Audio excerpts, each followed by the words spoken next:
In Quest 7, we finally got save, load, a real shop with timed restocks, and a clean inventory system with 3 basic gear slots: weapon, armor, and accessory. Today, in Quest 8, we completely blow up the inventory and gear system. We're going from 3 slots to a full modern RPG loadout with 10 specialized slots and smart 2-hand dual wield logic and way better visual feedback. If you followed Quest 7, you'll instantly feel how much more powerful and fun your character feels now. Let's break down exactly what changed and why it's awesome. First, the core is still the same. Both quests use exactly the same inventory class for add, remove, and has item logic, and the same items.json structure under the hood. Save, load, the merchant shop with 10-minute restocks, combat, leveling, all carried over perfectly. The real magic is in 2 files, inventory.py and especially player.py. Inventory display got a huge upgrade. Look at Quest 7's display. It's clean, but plain. Quest 8 turns it into a beautiful, bordered menu. Oh, look at that border. Beautiful. Bullet points, proper spacing, consistent formatting. It just feels like a real game now, instead of a console prototype. Tiny change, but a massive quality of life win for the player. And now for the big one, the player equipment dictionaries.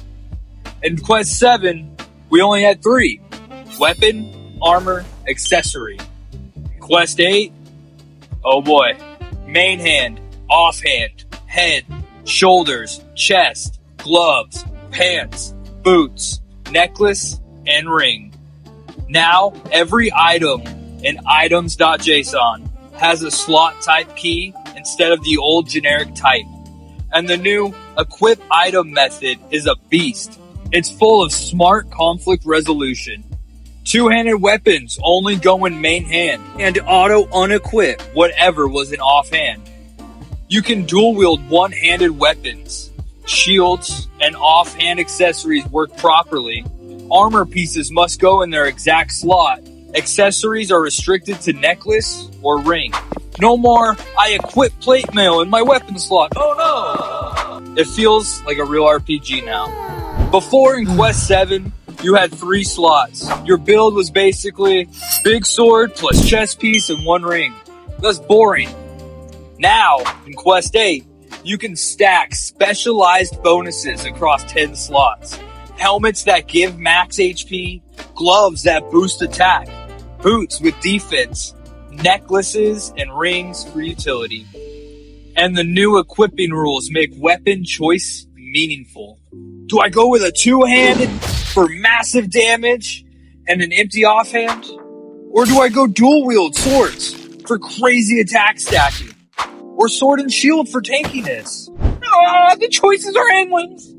The get total attack, get total defense, and get max health methods now loop over all 10 slots automatically. So every piece you equip actually matters. Some other nice touches: there's better error messages that list all valid slots when you type them wrong. Cleaner unequipped flow. The display status now has room to show your full loadout. And because everything still uses the same inventory class and save load system, your old Quest 7 saves will still work. The code gracefully expands the equipment dictionary. This is clearly prepping us for even cooler stuff in future quests. Multiple rings, enchantments, set bonuses, the list goes on. So that's Quest 8 in a nutshell. Same solid foundation from Quest 7, but the inventory and gear system just leveled up. From 3 generic slots to a full 10-piece RPG loadout with smart rules. This is the moment CodeQuest starts feeling like a real game. If you're following along, go to the GitHub and grab Quest 08 Expanded Inventory folder and try equipping a 2-hander versus dual wielding. The difference is night and day. Drop in the comments, what's your favorite new slot, or what should we add next? Like if you're enjoying the series, subscribe for more, and thanks for watching.